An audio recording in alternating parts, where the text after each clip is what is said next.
Hello, Princess on a Pillow here. I am here to do a review slash recap with my opinion on 90 Day Fiance. Season 11, episode 1, Deadly, Dearly Beloved. This is a new season. Let's get started. First up, Ashley and Manuel. Ashley is from New York. She's 32 years old. She says she's a witch. But I don't think she knows what a witch is. She's just a person who reads tarot cards. That's it. Like millions of other people. She went to Ecuador and met a guy named Manuel, who is 35 years old, and he's a construction worker. She met him over 10 years ago.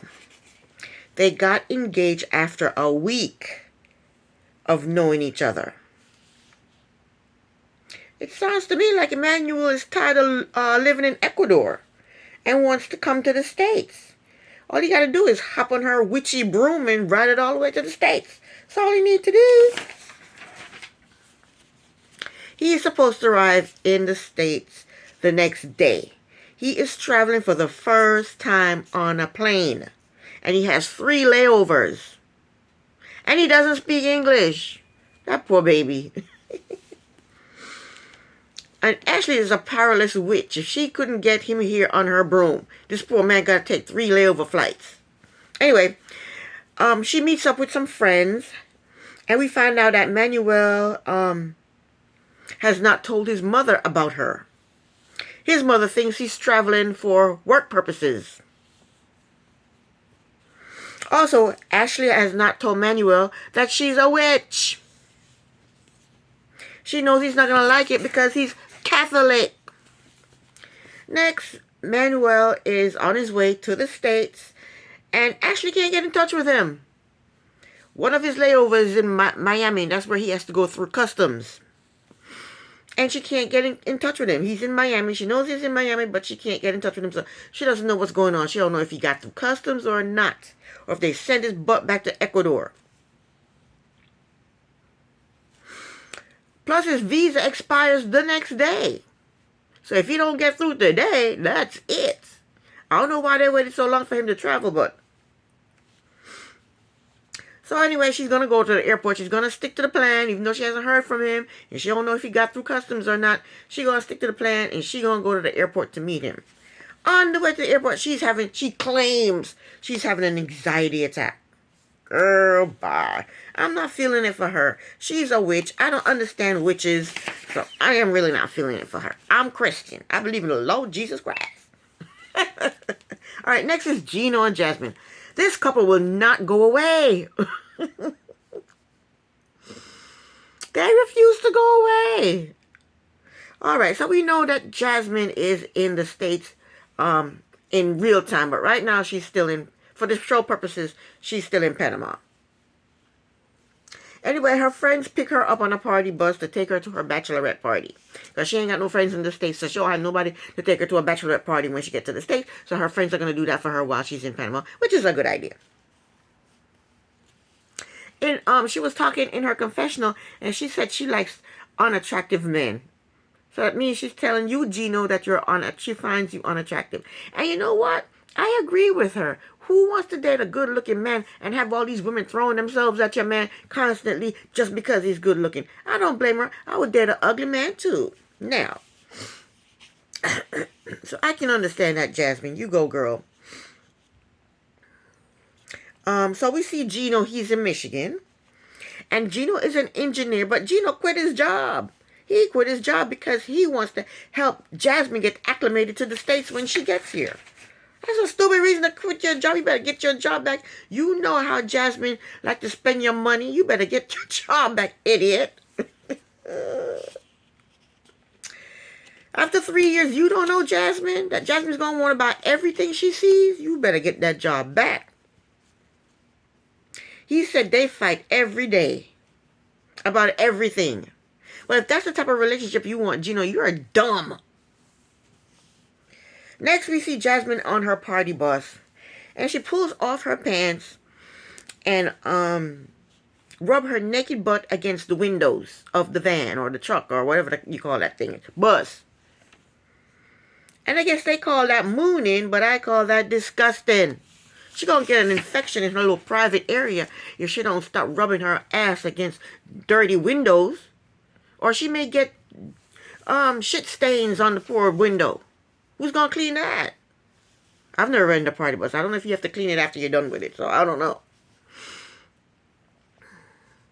And she also let us know that she has butt implants. Gino sent her some money to get a dress, and she went and bought butt implants with the money. So now she don't have a dress, but she has some butt. So now there's no part of Jasmine that's real. She got fake hair, fake lashes, fake nose, fake lips, fake teeth, fake cheeks, fake chin, fake nails, fake breasts, fake butt, and also fake tears. Everything about Jasmine is fake. Oh well.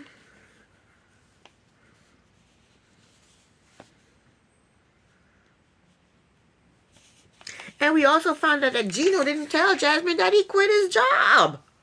Wait till he tell her that he quit his job. Now they both have secrets. Next, we see Jasmine packing, and her son comes home. I guess he was with his father. I guess they have joint custody. Who knows? But I guess he's with his father some of the time. But he comes home, and Jasmine is talking to her mother, and she's telling her mother how rude Gino's sister-in-law was to her. Gino's sister sent Jasmine a text talking about, don't have your wedding on this day, on this day, because we're on vacation in Florida. What? How dare this heifer say that? And Jasmine is pissed, and I agree with Jasmine. How dare her tell her when she should have her wedding and when she shouldn't have her wedding? Somebody need to check the sister-in-law. And just because she's rude about it, too. She didn't say, hi, Jasmine, how are you? My name is Cynthia or whatever. I'm on vacation with my husband. Can you please not have... At least be polite about it. But no, she was rude.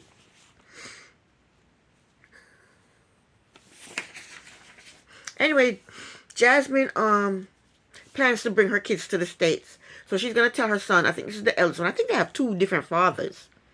I think her kids have two different fathers. And they both have custody of the father. And she probably get to see the kids on the weekend or something. But anyway, one of her kids is home. And she has to tell her child that she's moving to the States. So she tell her child that she's moving to the States. And he was like, okay, good, I'm happy for you. He wasn't pressed. He wasn't upset. Nothing. Next, Jasmine takes her dog to the spa to get him beautified because she's taking the dog with her to the States. So while she's at the roomers, Gino calls and she told Gino that she's pissed because his sister-in-law is demanding that she not do her wedding on certain days because she's on vacation. And Gino said, you need to respect my family and do what they say. They're not asking you. This is not a bad request. You need to do what they want you to do. Yes, he did. And Jasmine was pissed. When she got off the phone with him, she started to cry. And I don't blame her. That sister-in-law is an asshole. How dare her demand when Jasmine have her wedding when Jasmine don't have her wedding? She's an asshole. Next up, we have Sophie and Rob. Sophie is from London, England. She's 23 years old. She's a model and a content creator. She said her grandfather is wealthy, but she don't know what he do for a living. She said her father is black and her mother is white, and when she was growing up, she was bullied because she was mixed. She said she went on a dating site for mixed people to find a mixed boyfriend, and she found Rob. Rob is 32 years old, and he lives in California. Rob says he cares about looks. He said he is good looking, and he wants him a good looking girl, and he don't care who thinks he's shallow. I don't think he's all that good looking. Did you see his ears? His ears stick out. If he was to flap them ears, he'd fly away. His ears stick out like wings. He's not that good looking. And I think he looks short. He claims that he's a jack of all trades and he's a model. He said she responded to his page, or she said he responded to his page because she saw his pictures, thought he was cute, and that he FaceTimed her. Out of the blue, he FaceTimed her. She was like, why are you FaceTiming me? So he FaceTimed her, and they talked on the phone for 8 hours straight. He said after that, they've been talking for 6 months. Then she came to California to meet him, and they lived together for 2 months. So these two, they don't have no job. Talking about their models. They don't have no job. She's a content creator. He's a jack of all trades. These two do not have jobs. Okay? They applied for the visa, and she's coming to the States soon to be with him. And Rob is worried that Sophia is used to living a wealthy life or a rich life, and he's not. He lives in Inglewood, California, in a studio apartment that doesn't have a bathroom. And it looked like his place is roach infested. We see him putting down roach traps. Rob does not need a girlfriend. Rob needs a job. Rob needs to get a job so he can take better care of himself. Okay? I think Rob is lazy. Next we see Sophie. She's packing to, move to California. And she is aware of Rob's living situation. So at least she won't be surprised when she gets there. So she gets a FaceTime call from her mother. And her mother are very, very close. They're like best friends. But the mother don't like Rob. She called him Rob the Knob. The mother said Rob is stupid and grumpy. He may be stupid and grumpy, but you need to add lazy to that list. Stupid, grumpy, and lazy. Go get a job, Rob.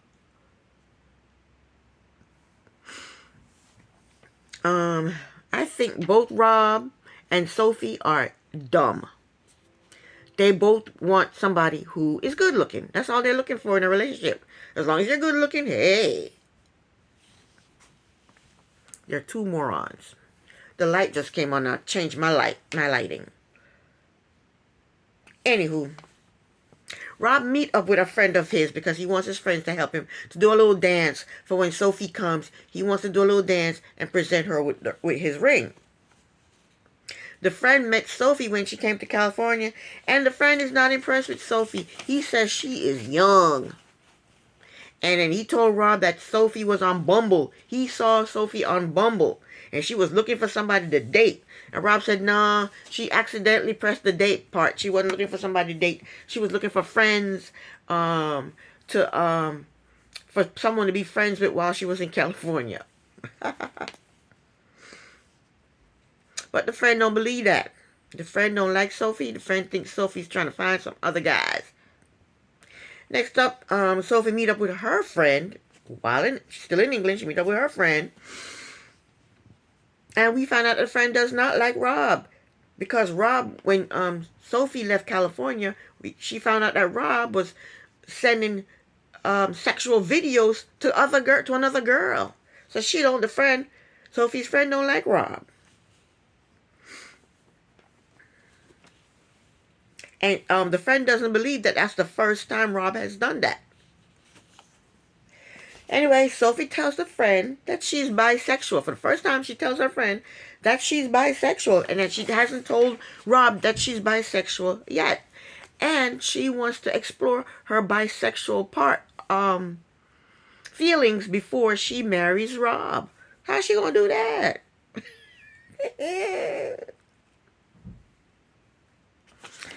Okay, next up we have Nikki and Justin. It's actually Nicole. It's Nicole, a.k.a. Nikki, from New Jersey. She's 47 years old. She's a recording artist. She's also a hairstylist. And she's a makeup artist. She says she's done every plastic surgery from the head to the toe. And it looks like it. Her fiance's name is Justin, and he's a personal trainer from Moldova. He's 35 years old. That means she's 12 years older than him. So she found Justin on a dating site. while she was in Moldova trying to surprise her boyfriend with a visit and found out the boyfriend was cheating on her. She met the boyfriend at the door and she's hugging him and she's all excited. And he's like, hey, wait a minute. I live with somebody. What are you doing? That's why you don't surprise people like that. She flew all the way from the States to Moldova to surprise her boyfriend. Found out that he's living with somebody. I don't like surprises. Do not surprise me. If you're coming, let me know you're coming. Let me know months in advance that you're coming. No surprises. Don't do it. So anyway, while she was in Moldova, she got on a dating site and she met Justin. His name is not Justin. His name is Igor. She didn't like that, so she changed his name to Justin because she said he looked like Justin Timberlake. On her fourth visit to Moldova, Justin/Igor proposed to her. His visa was approved and he came to the States, but their relationship did not work out. Nikki said the relationship did not work out because, what did she say? Justin was lazy. He didn't help her with the housework. She said she would have to go to work and come home and cook and clean. She said they got into an argument and she told him that I'm transvestite. I'm a trans. He freaked out and that was the end of the relationship. That happened 15 years ago. Now she's going to Moldova to try to work things out so they can get back together. No, but before that, they took a trip to Mexico together. And he proposed to her. So she needs to file for the K1 visa again. But while they're waiting on the visa, she's going to go to Moldova and, see how they get along. Next, Nikki FaceTimes with Justin and he tells her that she looks beautiful because she's not wearing that much makeup. He doesn't like her in that much makeup. Excuse me. She thinks that he doesn't like her in that much makeup because when she put on a lot of makeup, she looked like a trans. So he doesn't like her to wear a lot of makeup. She said before he found out she was trans, they used to have a lot of sex. But now they don't have a lot of sex. And he also told her that his mother knows that she's trans.